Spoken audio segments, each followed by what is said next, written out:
내란 세력 척결은 단호하고 긴급하게 이뤄져야 한다. 오늘 안 되었으면 내일 또 체포영장 제출하라. 중앙지법만 있는 게 아니다. 내란 정당의 내란 세력들도 이렇게 잡아들여라. 총리 지명자 인사청문회에서 허위로 가득한 모든 억지 공격이 불발되자 파행 종료 작전에 들어간 내란 정당 국힘당. 이들의 이른바 보이콧은 책임전과 술수에 지나지 않고 국민 주권을 훼손하겠다는 허망한 수작에 불과하다. 더 싸울 방법이 사라졌기 때문이다. 내란 정당 국힘당은 더는 볼 것 없이 조속히 해산시켜야 한다. 이들은 야당이 아니라 내란당이다. 어제죠. 윤석열 체포영장이 기각이 됐죠. 출석 요구를 응하려고 하고 있다. 특검이 부르면 간다고 윤석열이 했다. 그러니까 기각 이렇게 내렸습니다. 오늘 그 반일행동 대표를 국가보안법 위반으로 수사하던 경찰이 체포영장 발부받아서 체포했다고 하더라고요. 근데 체포 사유가 소환조사에 응하지 않았다는 겁니다. 그래서 같은 이유로 반일행동 대표한테는 체포영장이 발부가 되고 윤석열한테는 발부가 안 된 거예요. 네. 앞으로는 경찰 소환 정도는 그냥 불응해도 되고 검찰 가서 받겠다 나는 이래도 되는 거고 체포영장이 청구가 되면은 그러면 이제 가겠다라고 네. 하면은 다 체포 안 받을 수 있는 겁니다. 그러니까. 김용현은 구속영장이 발부가 됐습니다. 구속 만기 3시간을 앞두고 원래 이제 구속 만기가 되면은 막 자기 물건 나눠주거든요. 주변 사람들한테 사소 너 신발 진짜? 가져 이런 거 열심히 나눠줬을 텐데 다시 돌려받고 있지 않을까 싶습니다. 너무 꼬십니다. 김용현이 사실 자기가 다 이전에 한 말대로 흘러가고 있어요. 윤석열이 한 게 아니라 내가 한 거다. 내가 다 책임지겠다. 구속영장 발부되고 옥중 편지를 냈는데요. 네. 사령관들만큼은 풀려나기를 간절히 바란다. 책임질 일이 있으면은 오롯이 장관 몫이다. 그들은 하루빨리 이 고통에서 벗어날 수 있게 많은 성원을 부탁드린다라고 했습니다. 그러면서 이게 너무 웃겼어요. First in, last out. 제일 먼저 들어가고 맨 마지막에 빠져나온다 이런 얘기를 적었는데 어느 전투 지휘관의 소망. 전투를 했나 봐요. 국민들이랑 전투를 한 거죠.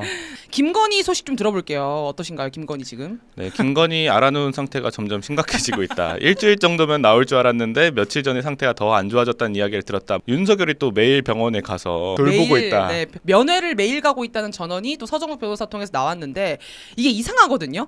그러니까 이 아산병원의 병명이 뭔지 어디가 어떻게 아픈지조차 알 수 없는데 어떻게 최고 상급 종합병원에 들어갔느냐, 어느 의사가 소개시켜줬느냐, 이게 이제 좀 의문이잖아요. 그래서 일각에서는 김건희의 전 남친이 아산병원 의사여서 그것 통해서 들어간 거냐라고 했는데 또 다른 얘기가 있다고요? 네, 아산병원의 A씨라고 보도가 됐는데요. 네. 그 교수로 있는 A씨가 윤석열의 대통령 의료 자문이었다고 합니다. 네. 그래서 이 사람이 그냥 단순히 여러 명 중에 한 명이 아니라 그 김건희가 캄보디아 갔을 때 혹시 네. 사진 있나요? 요 이제 한 아이를 안고 막 네. 심장 질환 앓고 있던 이 아이를 안고 사진 찍고 이랬던 경우가 있는데 이 네. 사람을 다시 한국으로도 데려와서 수술을 받게 해줬어요. 그 수술을 맡았던 사람이 이 A 교수라고 하고요. 24년에 캄보디아 총리와 정상회담할 때 윤석열, 김건희가 그 캄보디아 총리에게 A 교수를 소개하기도 했다고 합니다. 그러니까 이 아산병원 의사도 이 김건희가 저 빈곤 포르노 사진 찍을 때 캄보디아에 같이 따라간 의사고 지금 아산병원에서 저 환자도 수술을 해줬다는 의사라는 거잖아요. 그렇죠? 네, 10일에 대검에서 합동 수사팀을 꾸렸습니다. 수사에 착수를 했고요. 23일에는 관련된 세관 공무원 주거지 등 10곳 압수수색을 진행하기도 했습니다. 이 대검에 지금 누가 있습니까? 이 합수팀을 움직이는 선장이 심우정이에요. 진짜 뻔뻔한 게 심우정이 어떤 인간입니까? 김주현과 비화폰으로 통화하면서 김건희 수사 묻었어요. 대통령실이랑 비화폰 통화하면서 내란을 묻었어요. 무엇보다 인천세관 마약 밀수가 터졌을 때 인천지검장이 심우정이었습니다. 그래서 이 밀수 수사를 확대하지 못하게 막은 게 심우정이에요. 네. 진짜 대검 마약 밀수 수사팀이 만약에 압수수색 할 거면 심우정을 압수수색을 해야 됩니다. 이 수사팀이 또 본격적으로 일을 벌인 게 10일이거든요. 이 10일에 대한 날짜도 잘 봐야 되는데 이날 윤국권 수사팀장을 지명을 해요. 근데 이 10일이 어떤 날이냐? 김건희 특검법이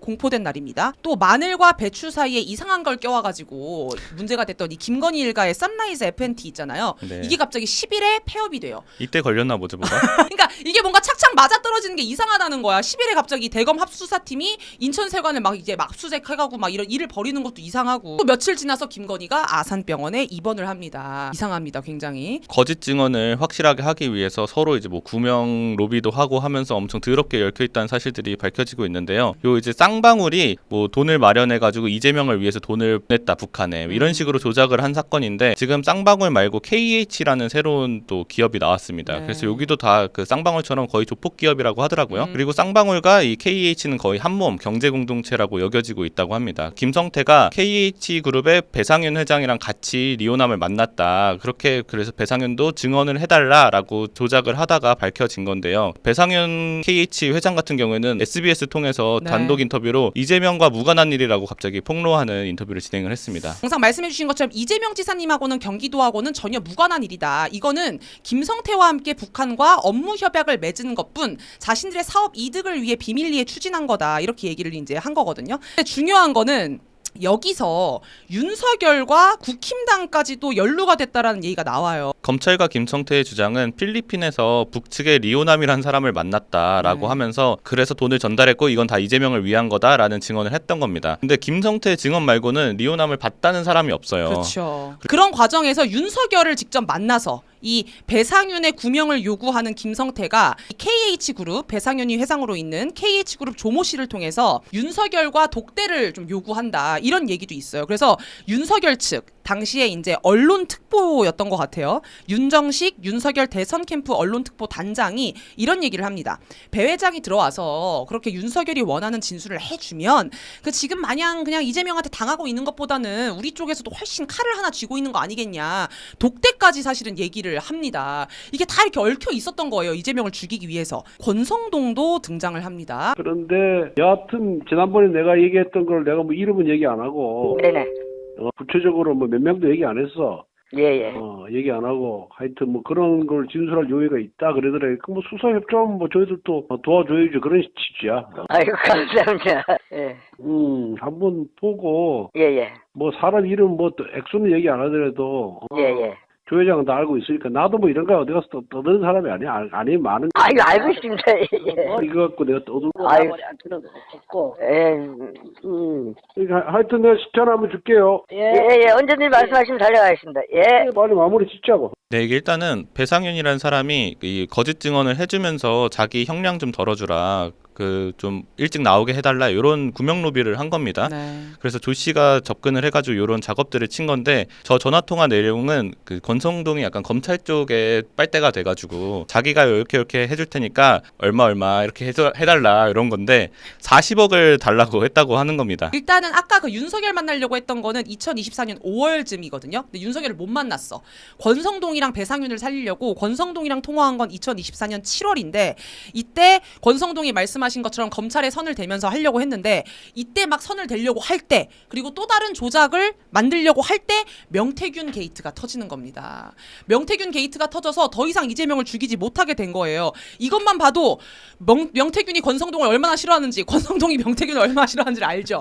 계획을 하려고 했는데 명태균 게이트가 터져서 계획을 못한 거예요 이게. 그래서 권성동이 이때까지 숨겨져 있었고 박근혜 때는 되게 조용히 살았거든요. 지금 윤석열 이거 막 파면 얘기 나올 때 되게 막 날뛰었잖아. 이런 이유가 있습니다. 여기서 권성동이 연루되어 있는 게 있고 조폭 사실 회장들이랑 연루된 사람들이랑 막 40억 줘봐봐 내가 이거 할게 하면서 거간꾼 역할, 허브 역할을 한 거 아닙니까 권성동이. 그 이화영 부지사에 대한 재심도 빨리 해야 될 것 같아요. 네 맞습니다. 제가 두 번째 글은 솔직히 말씀드려서 좀 국민들이 쉽게 아시라고 좀 재밌게 쓰려고 정치 풍자적으로 썼습니다. 이 정도 풍자의 영역은 저는 허용된다라고 생각해요. 그리고 저도 참을 만큼 참았어요. 저에 대해서 좌표 찍는 거거든요. 그 이후로 근거 없는 네거티브 의혹에 저 엄청 시달렸습니다. 후보자님 이게 제 인사청문회입니까?